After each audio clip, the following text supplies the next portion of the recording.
Luna Mireya Abregu y el día de hoy vamos a hablar sobre el marco conceptual de la violencia.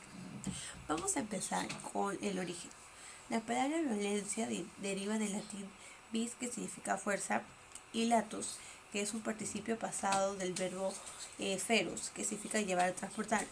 En su parte etimológica quiere decir pues llevar a la fuerza a algo o a alguien. La violencia tiene dos definiciones según la OMS y según el MINSA. Según la OMS, la violencia es un uso intencional de la fuerza o el poder, de hecho, como amenaza contra uno mismo, contra otras personas o contra una comunidad, que causa daños psicológicos, daños físicos, trastornos, muertes, etc. Según el MINSA, la palabra violencia es un acto social aprendido en el contexto de la sociedad, basada en el género, en la raza o la edad. Este es el acto que utiliza el uso de la fuerza para promover las relaciones de desigualdades entre los géneros. A la hora que hablamos de los géneros nos referimos en general a todos: pansexuales, bisexuales, homosexuales, heterosexuales, ¿no? O sea, hacer la desigualdad entre ellos. Tipos de violencia contra la mujer. El más conocido es el físico. Son las lesiones que causan a la mujer, los golpes, ¿no es cierto? También tenemos la violencia femicidia, que es la violencia más extrema, obviamente porque el fin es la muerte hacia la mujer. También está la violencia psicológica, que es nos intimidan, que nos dañan emocionalmente y mayormente causa baja autoestima.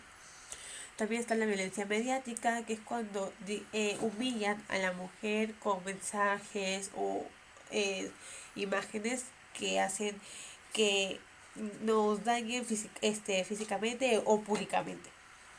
Está la violencia social, que son las críticas, lo que la sociedad dice de la mujer, lo que algunas personas dentro de la sociedad se ha quedado con la mujer que solamente está para atender la casa, o atender la familia, o atender al esposo. También está la violencia de dignidad, ya que eso es toda expresión verbal o escrita de ofensa, insultos o difamaciones hacia la mujer. La violencia sexual, que es una de las que más se suena, también las demás violaciones, ¿no es cierto? Y la reproducción también es una violencia porque no informan a las mujeres sobre los anticonceptivos, sobre la planificación familiar, y eso es muy importante. Hay modelos ecológicos de la violencia. Tenemos en el nivel individual, que identifica los factores biológicos y de la historia personal que influyen en el comportamiento de una persona, los cuales aumentan la probabilidad de ser víctima o perpetrada por los actos violentos. Los factores de este nivel son los antecedentes violentos o la historia personal o familiar. También tenemos el nivel relacional, que se refiere al modo en que las relaciones sociales o cercanas, ya sea pareja, familia, etcétera, aumentan el riesgo de convertirse en víctimas de actos violentos. Aquí se el nivel comunitario. Aquí se examina el contexto de la comunidad en los que se inscriben las relaciones sociales, ya sea en la escuela, el vecindario, el trabajo, etc.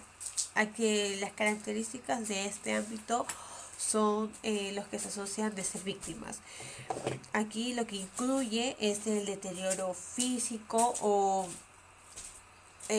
falta de servicios básicos, aislamiento social, desempleo, el patillaje, falta de servicios de apoyo, entre otros factores.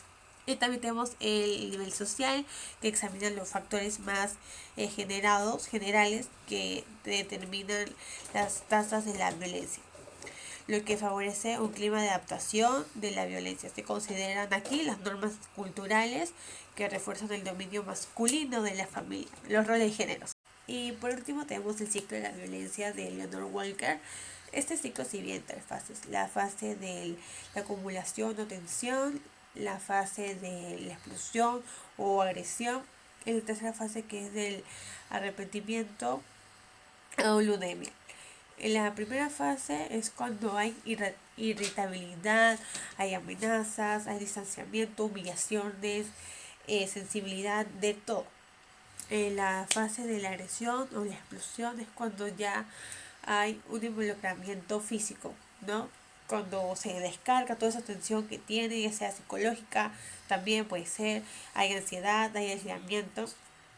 Y por último tenemos la fase de la luna de miel o arrepentimiento, donde se piden perdón, donde hay promesas, donde hay regalos y terminan de dar el inicio a una nueva fase.